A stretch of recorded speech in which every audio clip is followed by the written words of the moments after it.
Good morning, everyone. Good morning. Thank you. Well, as Jamari said, I am Tiana Richards, Coordinator of Multicultural Student Affairs. So I would like to welcome everyone to today's event, Uncover the Watts Riot of 1965. As you may know, Dr. Amani Wazwaz has been a part of the Black History Committee for the past 3.5 years. She finds it very important for all students to know African American history and culture.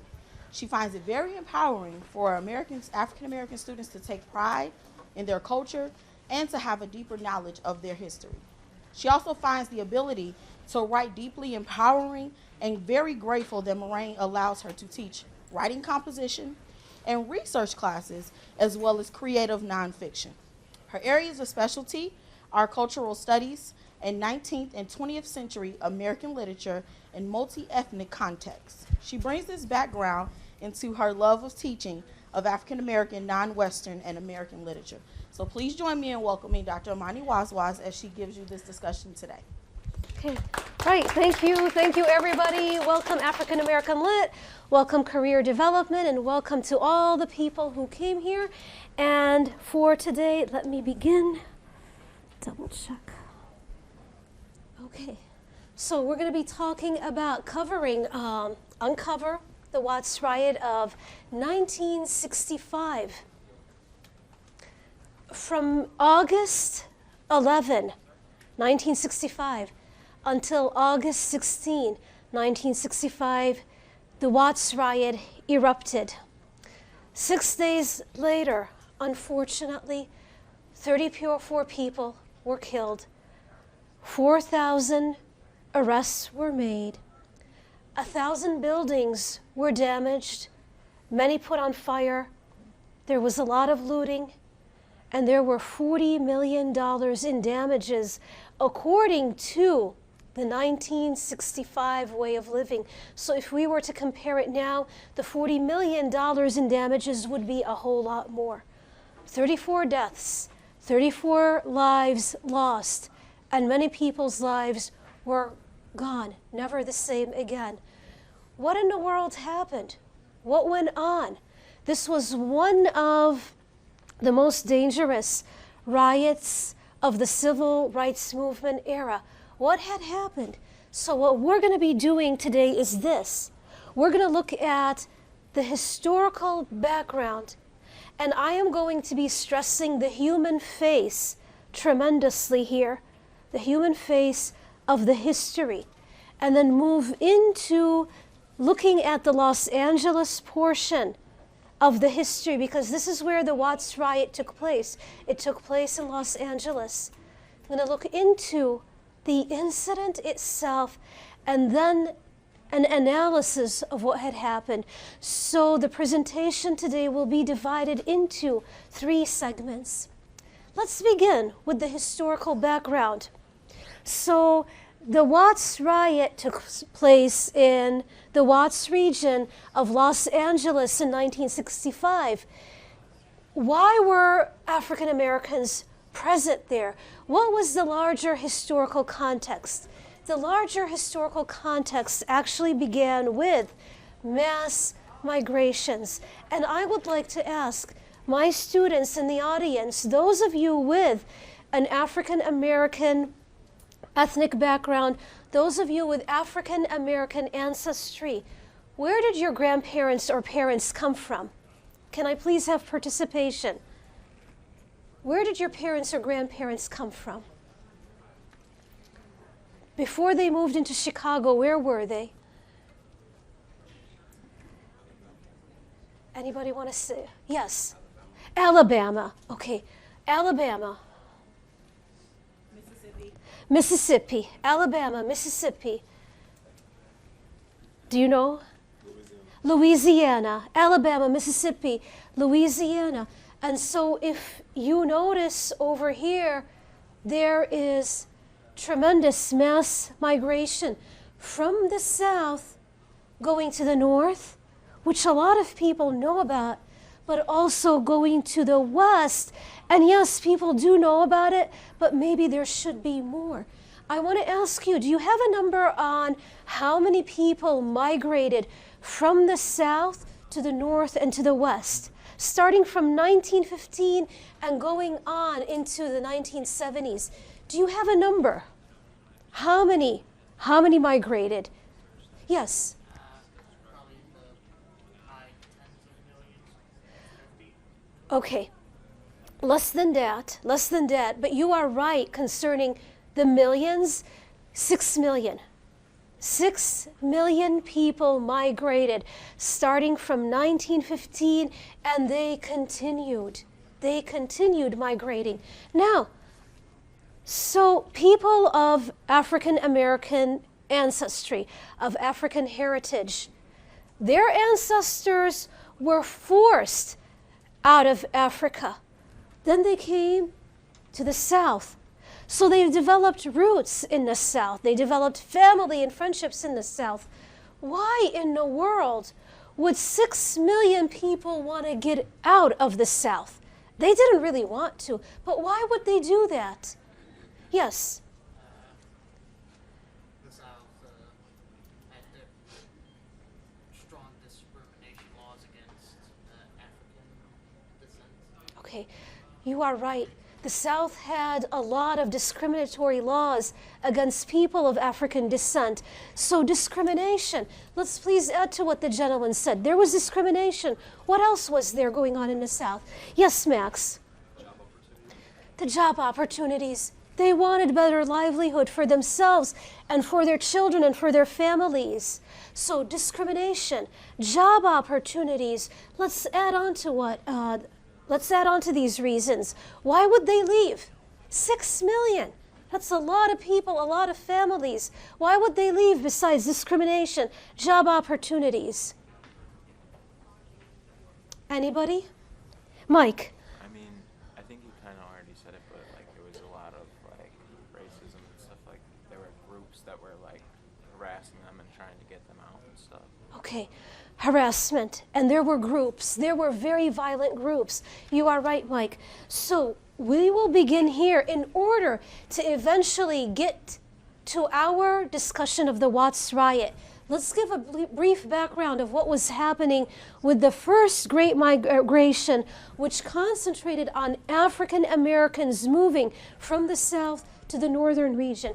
Reasons why. You already pointed out to it, Max. Number one, jobs. African Americans were pretty much kept enslaved by the sharecropping system. They could work the land, but they were supposed to give a portion of what they produced to the landlord who kept them enslaved.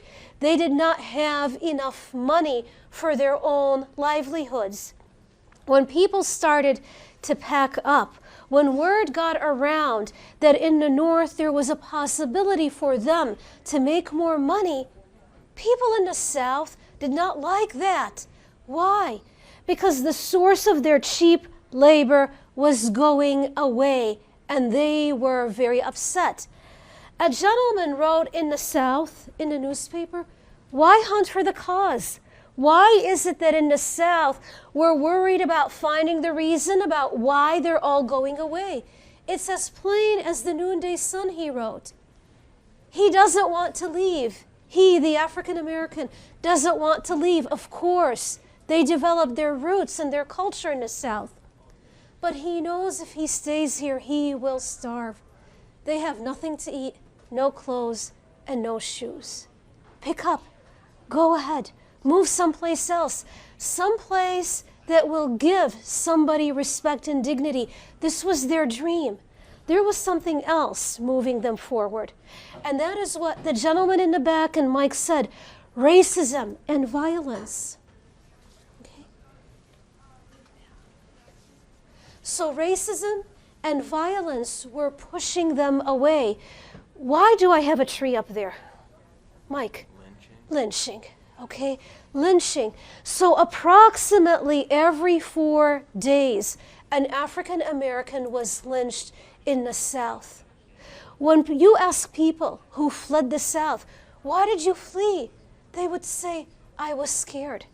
I was terrified. There was violence all over. Roughly every 4 days, an African American was lynched. There was this African American gentleman who was one day walking and he saw this tree. And when he walked closer, he saw that an African American man had been lynched and was hanging from there. Took off, immediately took off, and never looked back again. They took off. They had dreams. They had hope that in the North, life would be so much better. That in the North, there would be no violence. There would be no lynching. There would be better job opportunities for themselves and for their children. Isabel Wilkerson is an amazing African American author, and she interviewed many African Americans who had fled the South. And in the end, she concentrated on 3 African Americans so that they could tell their stories. And she put it together in her book, The Warmth of Other Suns. And she grew her inspiration from African American writer Richard Wright. Why? Because Richard Wright and his family also fled. And they went to Chicago, and Richard Wright said the following, that he was taking his roots away from the South and putting them somewhere else in the hope that the warmth of another sun would give him hope. This warmth would warm up his dreams, and his dreams would develop. So this was the dream that they carried with them, whether they went to the North, whether they went to the West.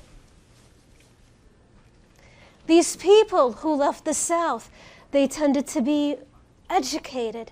They tended to have very strong, stable family lives. And when they went up north, they wanted to find job opportunities for themselves, to better their lives for themselves and for their children. Isabel Wilkerson particularly concentrates on one of these prominent African Americans by the name of Mae Brandon Gladney. And she told her story to Isabel Wilkerson. Why did Ida Mae leave the South? Why did she leave her family? She took her children. She took her husband with her as well, too. Ida Mae told the author, Isabel Wilkerson, that one day when she was very young, these 2 white boys in the South, they went and they grabbed her and they dangled her by the feet upside down inside of a well. She was terrified, and it stayed with her. And then when she got married, one day these men came and knocked on the door. They wanted her husband's cousin. They took him, they dragged him, and they beat him up. Why? Well, there were turkeys missing, and they said that Ida Mae's husband's cousin had stolen the turkeys. He did not steal the turkeys, but they beat him up, and they beat him up badly. And Ida Mae's husband nursed him back, but they said enough is enough. She herself was traumatized when she was a child, and then in front of their eyes, they saw that the cousin was beaten. They're like, okay, we're gonna need to flee. And so they fled. And they worked hard. They worked really, really hard. Was life in the North easy? What do you say? It wasn't. It was not easy. It took them decades to finally buy a home. And when they bought a home, what did their white neighbors do? What did the white neighbors do when they finally bought a home? They fled. So the white neighbors up and fled their neighborhood. And so here was Ida Mae, and she was trying, and her husband was trying. Her husband first worked as an iceman, and then he worked in the Campbell Soup Company, and she herself ended up being a nurse's aide.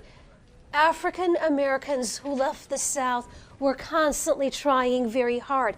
Life was never easy for them. Take the example of Dr. Ossian Sweet. He was a doctor, and he went up north, and he bought a home. 500 people gathered around his home and started throwing rocks at his house. They didn't want him there. Next year, for the 2020-2021 school year, the One Book, One College will be discussing the Book of Poems 1919. Chicago unfortunately faced race riots, and 38 people were killed in these race riots. So if you're still at Moraine Valley, please be reading this book. We will cover the race riots that took place in 1919.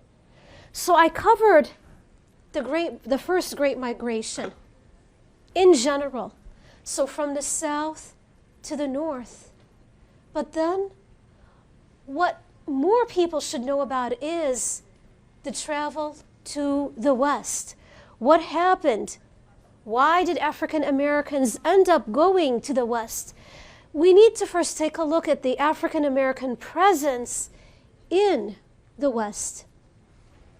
You have Governor Pio Pico, who was the governor from 1845 until 1846 in California. From his name, what is his ethnicity? Hispanic, exactly. He was Hispanic, he was Mexican, mixed in with African heritage. So what we have in the West in the 19th century is we do have people of African heritage background, and some of them are mixed in with the Mexican background. For a while, there was no discrimination. But then, with the onset of the gold rush in 1850, people of African descent started facing discrimination. So earlier, it's a mixed Mexican-African heritage.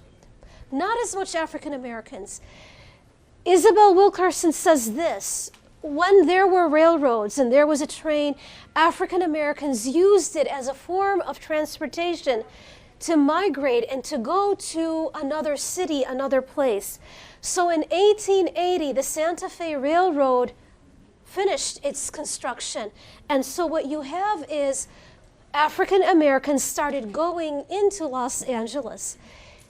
Before 1865, they were still enslaved. They did not go to the West. 2,131 African Americans were in Los Angeles, and then more by 1910. The first Great Migration, African Americans went to the north, so there's no significant increase in the population in the West, in Los Angeles. But could you please make a note of this? There is the second Great Migration.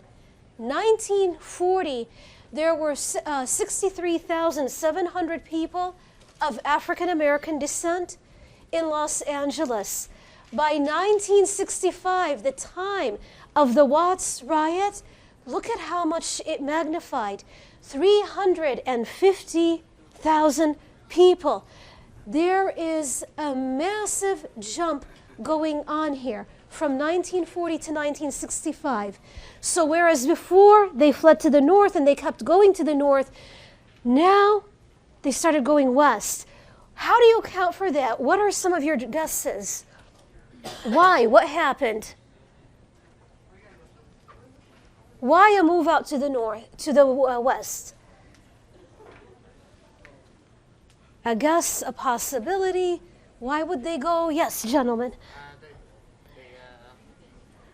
They got Some what? of them may have thought that there could be more opportunity out west than north. Okay, so maybe the West, maybe the West would have opportunities.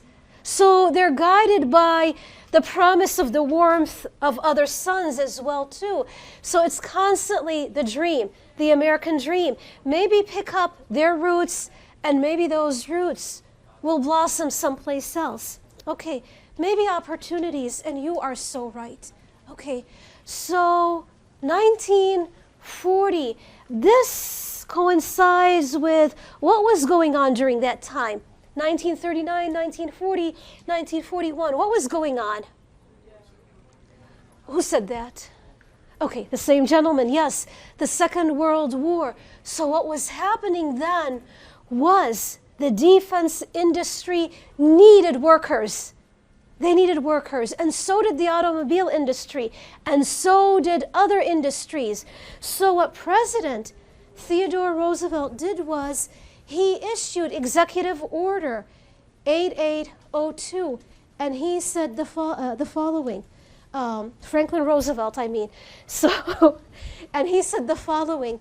He said, people will not be discriminated again. Franklin Roosevelt. Okay, people would not be discriminated against in the defense industry. If people are going to be coming in, let them come in. No discrimination whatsoever. So people are like, okay, sure, let's join in. Let's go to the industries. There are opportunities, just like the gentleman was saying in the back. There are opportunities. Well, one gentleman who went up was the following. He was Dr. Robert Joseph Pershing Foster, and he had studied in Meharry Medical School, which is an HBCU. He was a great doctor. He was a surgeon. He was even a captain in the Army, extremely intelligent, very, very well educated. When he went to Austria and was a captain in Austria, he was very well respected. And many African American soldiers experienced that in Europe. In Europe, the African American soldier was deeply respected. And then when the African American soldier went back to the South, how was the African American soldier treated? How was he treated? Poorly, very poorly. And they're like, wait a second, so I'm here fighting for my country and I'm treated so well in Europe, and then I come back to what is supposed to be my own country and I'm not treated very well. Keep in mind, intelligent, educated, he goes back to Louisiana. He's not given the chance to practice being a doctor.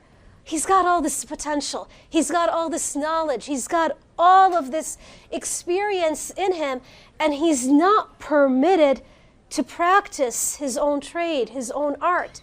And so, yes, he too picks up.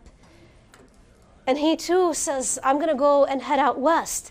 Maybe in the West I'll get the chance to be who I truly am, a doctor, a surgeon. And on the way heading out west, he was warned, don't go out west. You might be leaving Jim Crow in the South. Jim Crow, the set of laws that keep African Americans segregated from other people. These are strict laws. Somebody told him in the West, there's no Jim Crow. Instead, there's a James Crow. It continues. The discrimination continues. The violence continues. So even on his way to the West, he faces discrimination. He reaches the West. Is he accepted? No, he's not accepted. So what he does is the following. He works for several years in an insurance company, going from home to home, taking people's blood pressure and taking urine samples. He could do so much more. He is a surgeon. He doesn't give up. Sure, the insurance company wants him to be taking blood pressure and taking urine samples door to door. He continues to do that for the sake of himself, his wife, his daughters, his family, because he wants a better life for them. He works so hard. And then he establishes his own practice. And the population, the African American population, likes him, warms up to him. Here is a gentleman who understands the culture of the South. He understands their culture, their stories, their ways of interacting. They like him very much. He ends up being the doctor for the famous, like Ray Charles. He ends up trying so much and doing his best.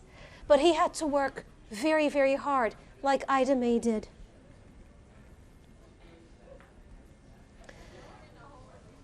Let's take a look at what about the others? take a look over here. The segment in blue is where African Americans were permitted to live in Los Angeles. The section in brown and everything else, and yellow and beige, is where the white community lived. What do you make of this map? What do you make of it? Okay. African Americans were forced not to live in 95% of Los Angeles. They were forced to live in a very minor, small area.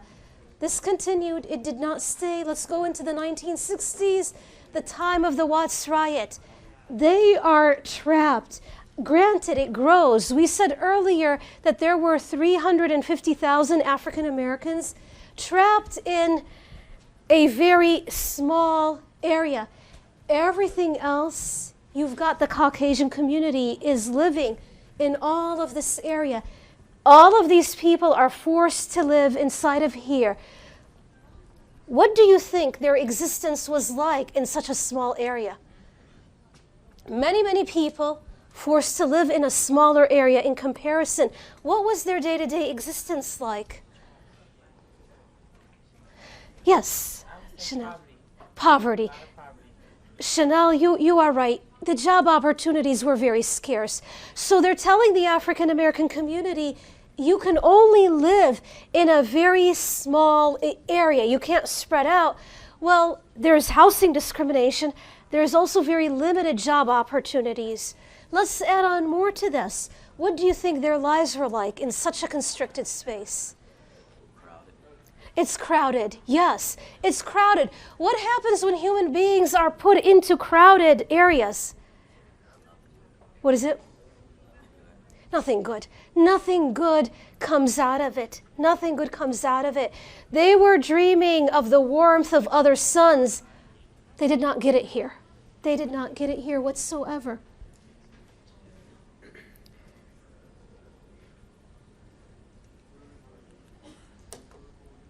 There was an attempt, though, for there to be fair housing. So the Rumford Fair Housing Act was passed in 1963.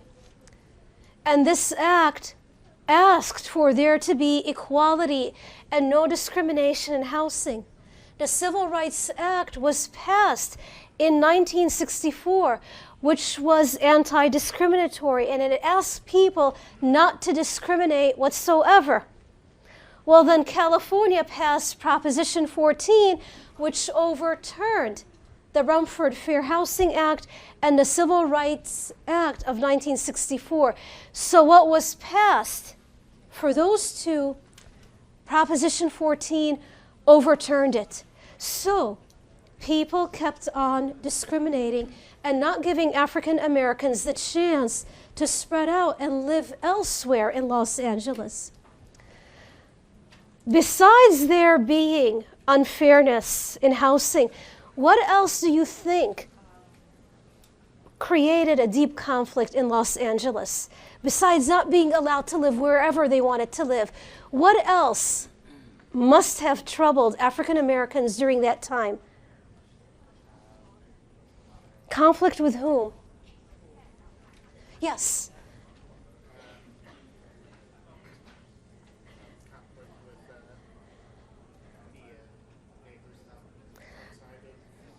Okay, that would happen. Certain neighbors would burn crosses in front of their homes. There was also conflict with police. There were tense police relationships in the Watts area.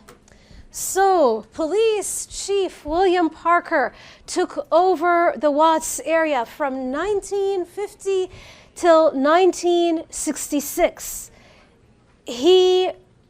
People were uncomfortable with him. The Latino population of Watts, the African American population of Watts, was very uncomfortable with him. He hired police force that were held anti-black racist views. anti-Latino, racist views as well too. He hired police even from the South. There was a time before 1950 when the police force would walk the streets of Watts, so they got to know people face to face. 1950 and beyond, William Parker did not allow that. He told the police to go inside of cars, and so there was a disconnect between the people and the police force.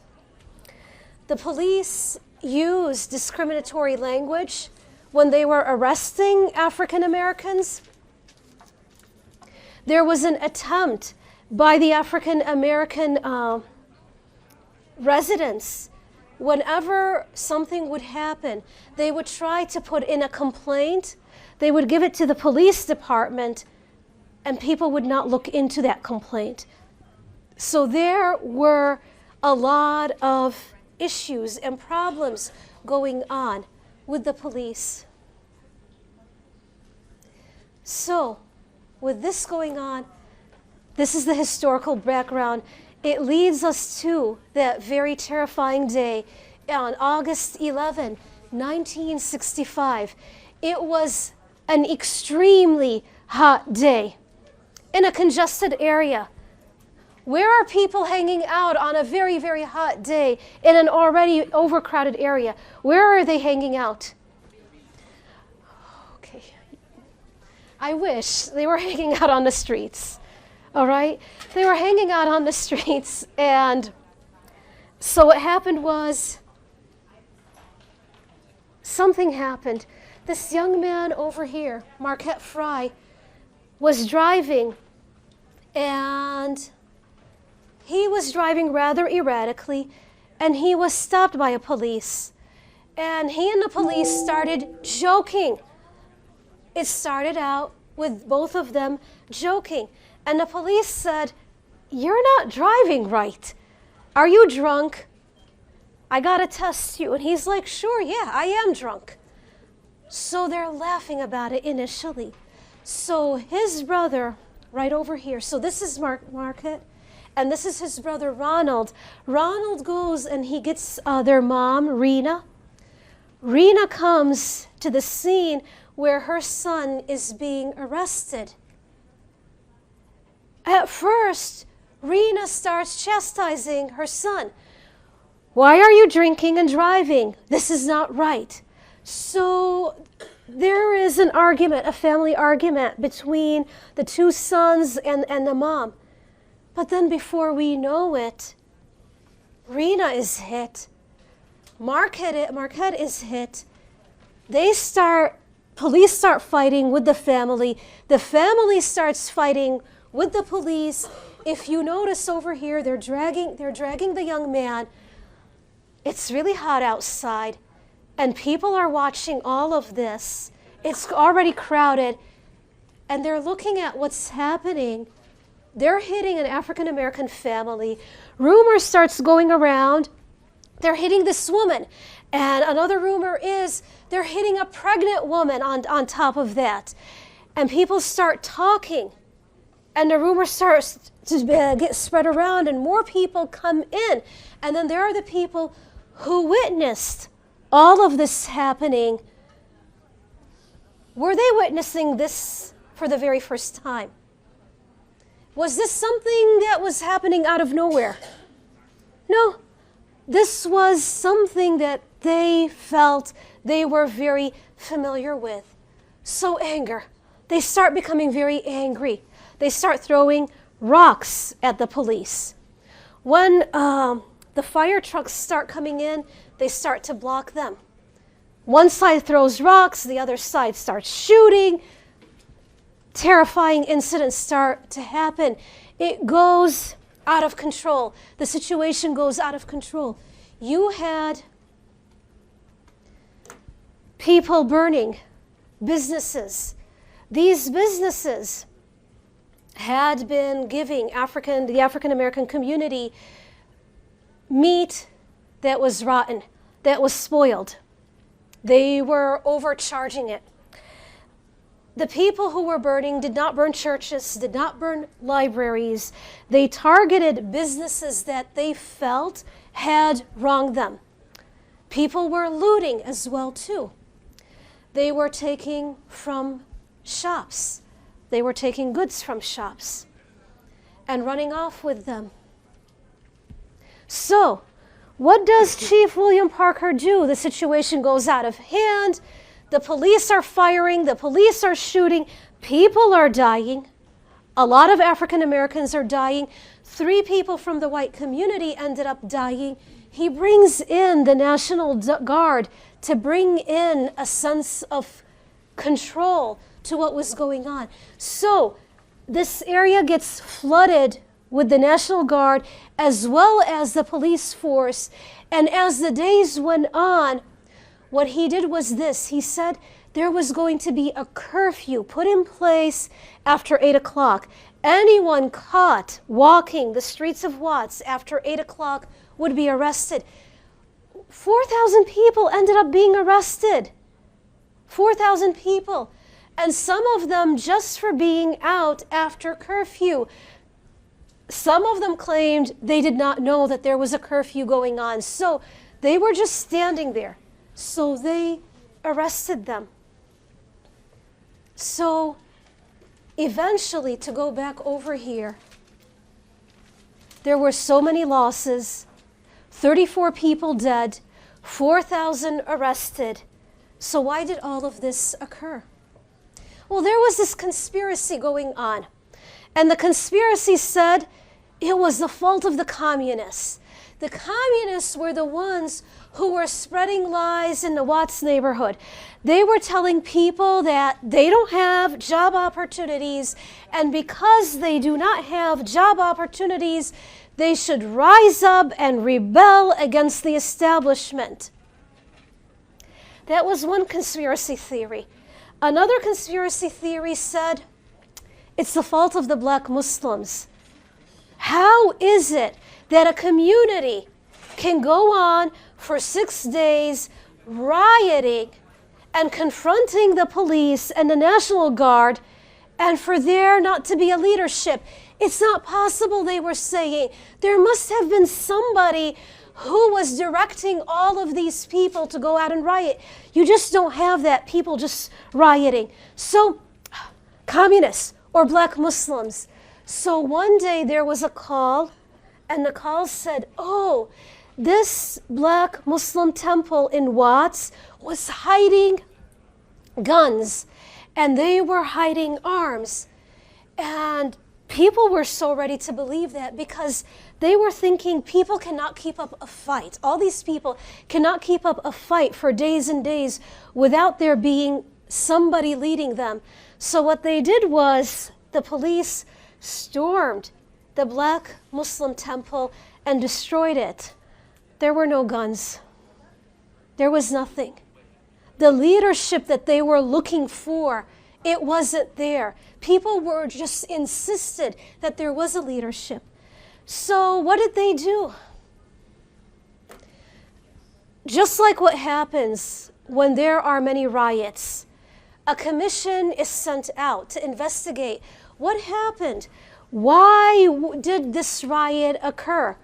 So the McCone Commission wrote up the following, looked into the social, the psychological, and economic conditions of Watts, and said, well, it was the poor housing conditions and the bad schools, no opportunities for development. Okay. The high jobless rate, this bred a sense of hopelessness in the people, in the community. The report is about 100 pages.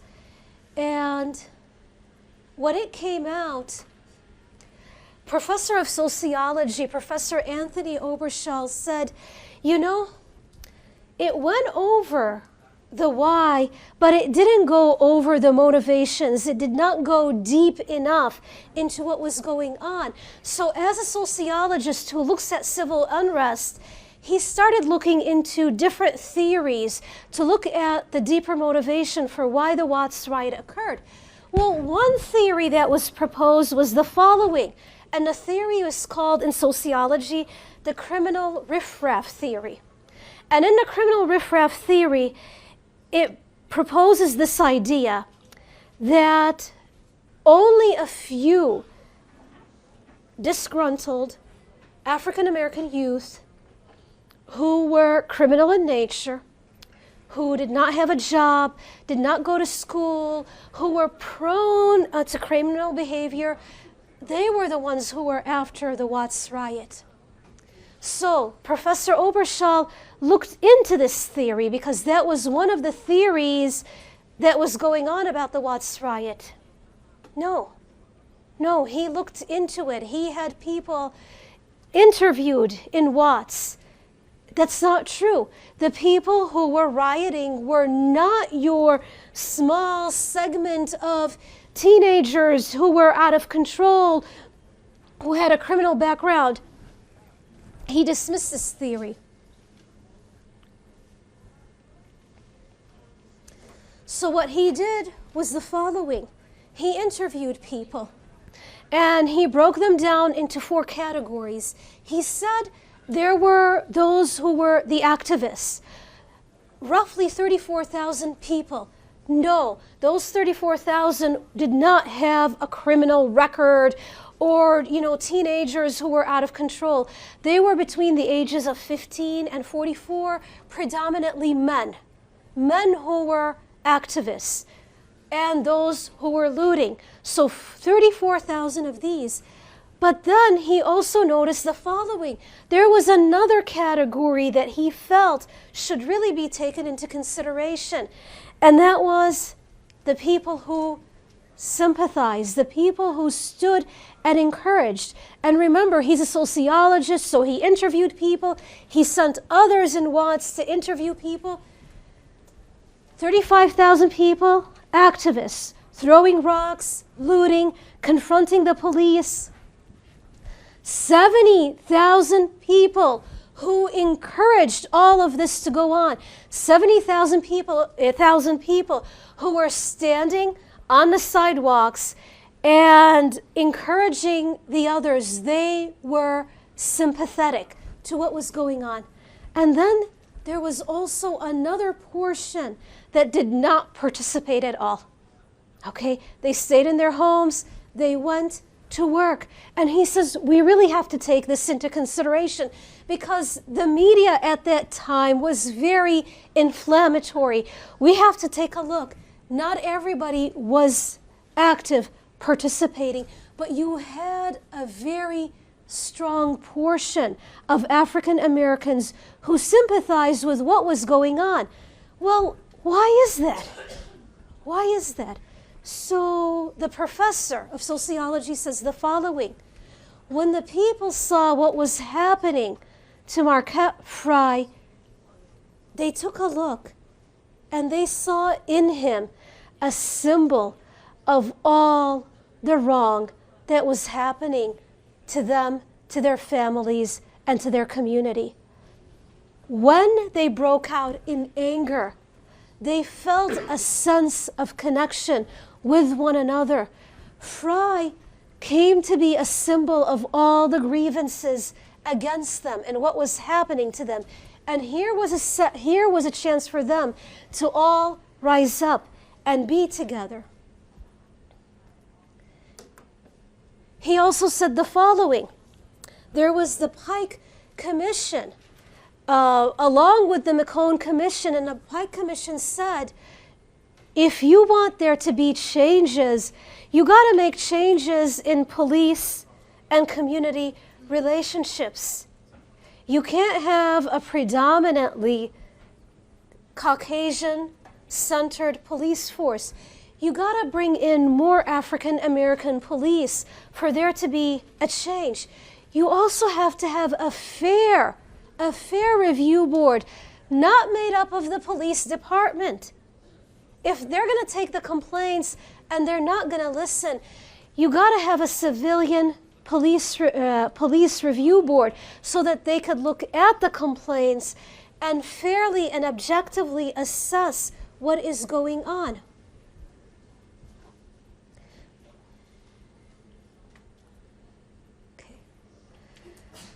Professor Oberschall also took a strong look at William Parker's methods, and he criticized him for taking the police off the streets.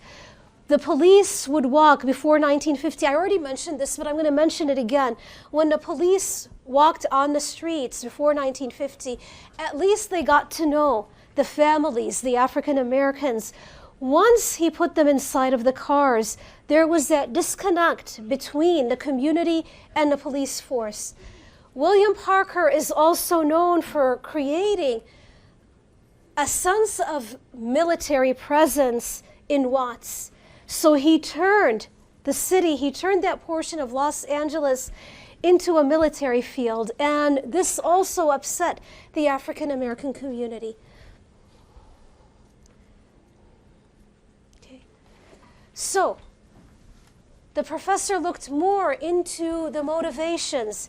He said, the riot was not about something personal, something private, something that happened to a person just like, this person and that person, and they're going to take it out on the police force and the firemen. He said no. Once they noticed what was happening to the young man who was being arrested, they decided this is a shared grievance. This is something that they all shared together. There was a sense, the riot brought in this sense of togetherness. So when they were throwing rocks, they were not aiming to hurt anybody. They weren't. They were aiming to obstruct. And they particularly targeted places of grievances. So they felt a sense of unity with one another when they were confronting the police. They never aimed to kill anybody. Okay. What went on later on? What went on with this family? It started, I wouldn't say it started with them, but what happened with them sparked the Watts riot. Rena, the mother, lived to be 92 years of age. Marquette, this young man over here, did he want to be the symbol? Did he want all of this? Did he want the riot to break out? No. Okay. It haunted him for the rest of his life. He attempted suicide. He never wanted to be part of any of this. So what happened in 1965 destroyed him emotionally. He had a son, the son died before him. He died very young at the age of 42. He never wanted to be the symbol. He never wanted any of this to happen. So he lived being picked on. He would get arrested every now and then. He had the reputation of being a troublemaker. It was all brought on because of what happened in Watts. He did not want any of this. So the Watts riot destroyed him. I want to take a look, just like I started the beginning of this presentation, by taking a look at the human elements. I want to take a look at other people who were affected. Chris Jordan was a toddler at the time of the riot, and he ended up moving out of Watts. He was interviewed in 2015, and he told the interviewer that his children are now teenagers, and what does he teach them in 2015? He teaches them not to make eye contact with the police force. And he says, I thought in 2015 things would change, that I would not need to give this lesson to my children, to my teenage sons. No, I have to still give this lesson so that they could be careful.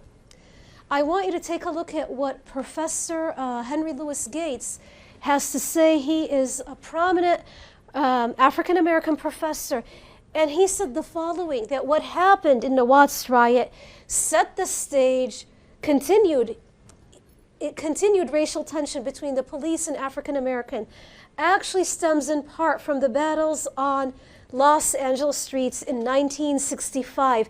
Unfortunately, William Parker's methods of bringing in a heavy police force. He gave people the idea to do more of that. He brought in the idea of tension to flood the streets where there are riots. I want to take a look at another one. Gwendolyn Faye Butler was 72 years old. By 2015, she was a young mom in 1965 during the riots. She was at home when her husband and his friends brought in looted refrigerators, and they wanted to bring them in. She looks at her husband and their friends. She's like, "You're not bringing that in. You're going to go and take that back." And so her husband and his friends take back the looted goods. They take it back. And years, well, actually, a few years later, when she got on the bus, this mother and her son, this Caucasian mom and her son, wanted to push her out of the way. And Gwendolyn Butler asked the mom, "Why are you pushing me?" And the mom said, "I'm pushing you because I'm white, and I want to take your seat." And Gwendolyn told her, "Sorry, you're not going to take my seat. You have come to the wrong place." Gwendolyn feels it was the Watts riot that empowered her to make a stand for her not to be moved. So, the warmth of other suns, the Great Migration, the Second Great Migration, the first one and the second one, the African American community wanted to find this warmth someplace else. They knew they were not going to find it in the South. Maybe the North would give that opportunity, maybe the West. I attempted to show examples of some people who worked very, very hard, and they created that warmth for themselves, you could say. And then there were others who were forced into Watts, into a very tight region, with no opportunities for development, and that warmth was never found. And so they erupted and found a sense of togetherness. But that sense of sadness lingered.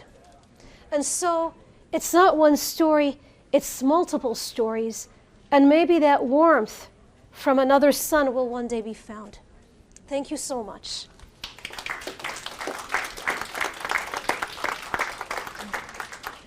All right, any questions?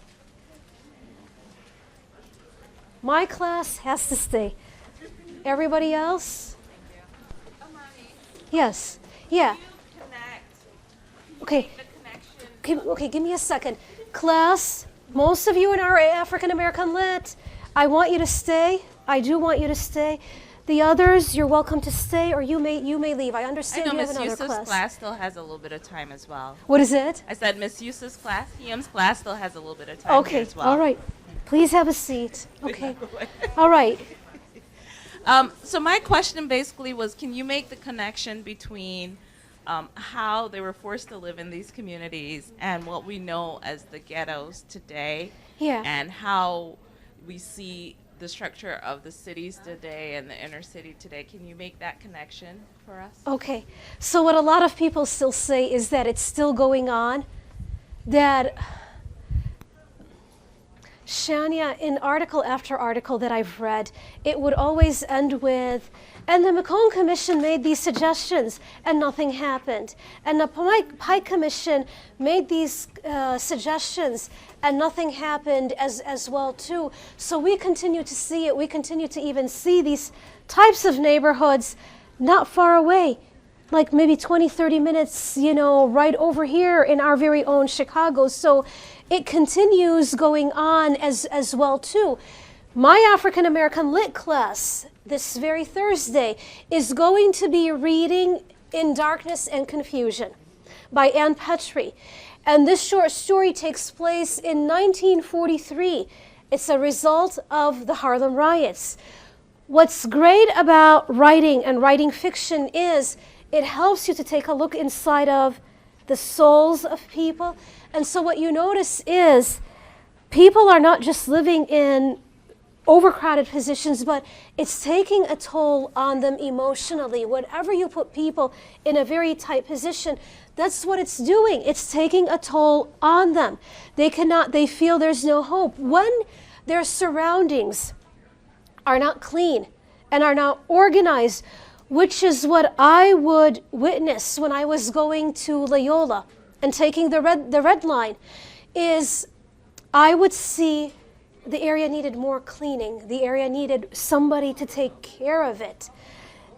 Later on, I read that whenever you have a college, a university, a neighborhood where there's even broken glass, it sends out psychologically this idea that you could do whatever you want.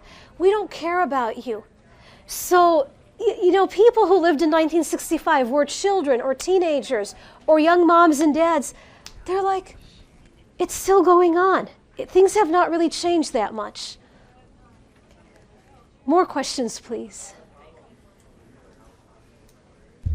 My class, the other class.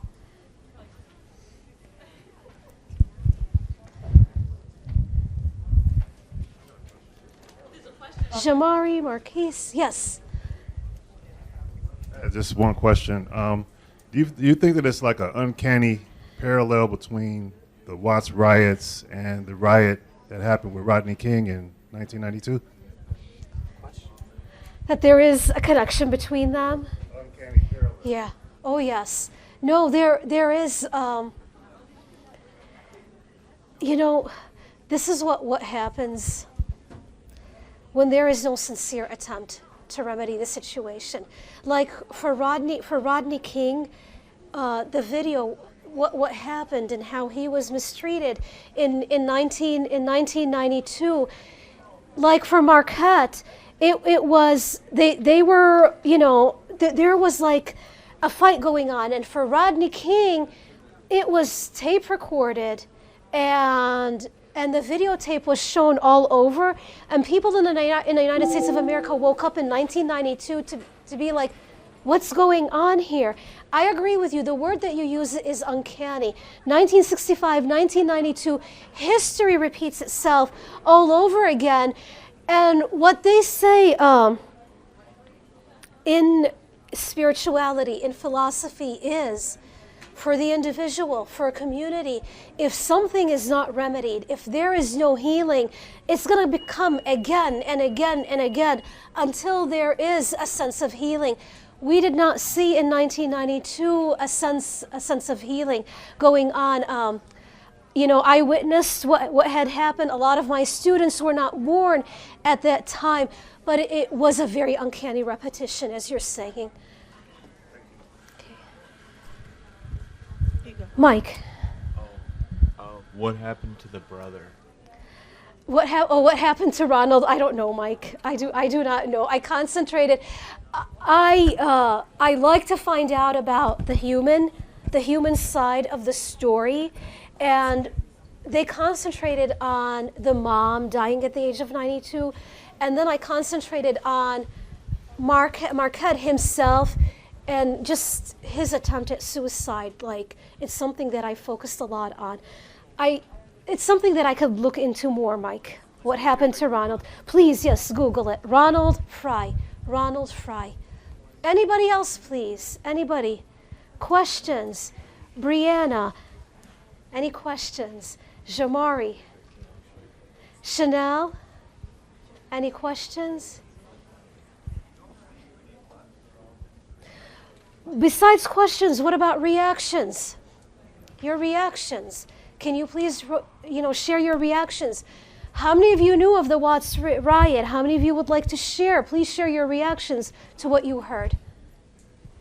Hi, Okay. my name is Lauren, and my first reaction I heard about the Watts riot, but I didn't know in detail. Right. But I definitely feel like history repeats itself for sure. Like to this day in 2020, definitely there's still a lot of police brutality and stuff like that going on in inner cities, and it's sad. It's really sad. Okay, right.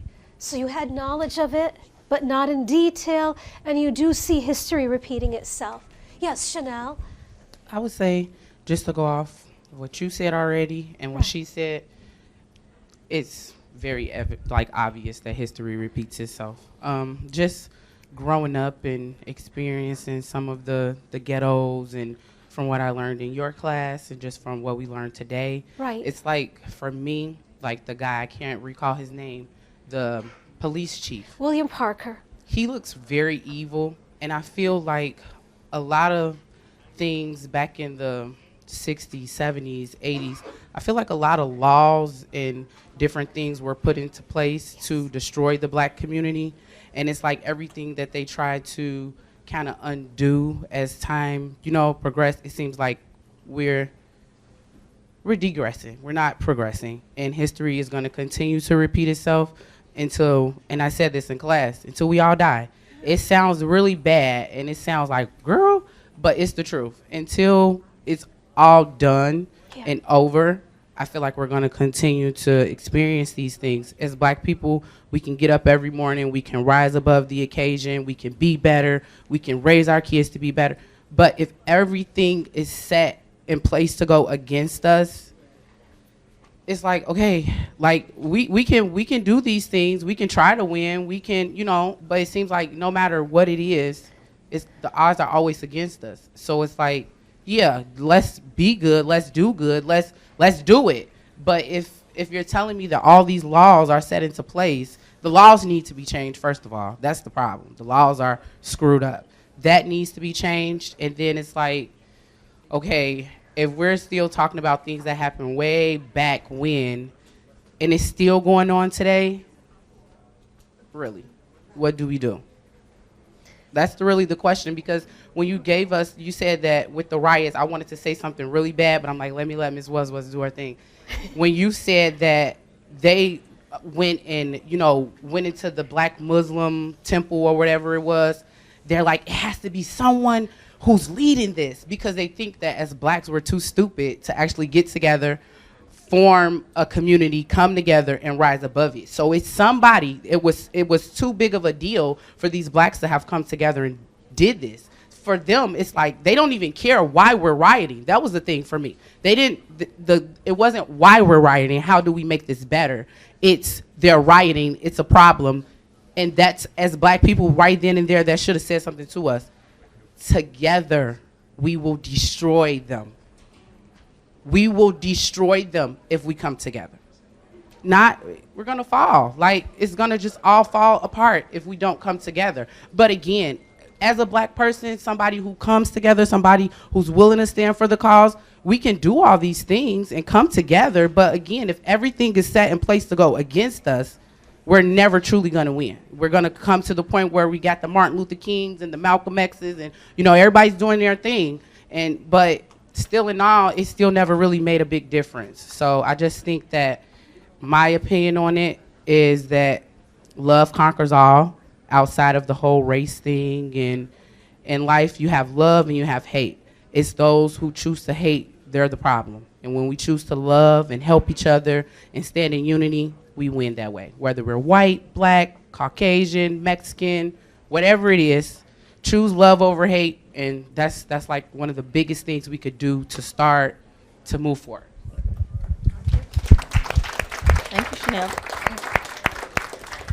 Okay. Chanel, just to comment on it, what you were saying, exactly. Love, togetherness, it's the matter of the mind, it's the matter of the heart. Dr. Martin Luther King, as his days were coming to a close, he noticed this and he was becoming so sad. He was becoming so depressed. He was saying, I can go around and change all the laws that I can, but if inside of here it's not changing, then that is a big problem. And he fought so long and he fought so hard. And you mentioned that key word, that love, that unity, and to extend it towards everybody. And that is really significant. So that's a great point. Okay, thank you. Okay. Any other questions? Any comments towards what Chanel said? Comments? Okay. All right. Yes. African American Lit. Can you please, Tasneem, please stay? I know you have class. but we still have time. I do need to take attendance. I'm sorry. Okay, go ahead. Well, thank you guys for listening. At this time, we will end our event. We do have 2 more events coming for Black History Month. We have tomorrow from 3 to 4:30, You Matter in U111, and then the Black History Month celebration on the 19th, next week on a Wednesday. So just join us in Building U from 11 to 2 p.m. And please give Dr. Wazawaz a round of applause for facilitating you. this discussion.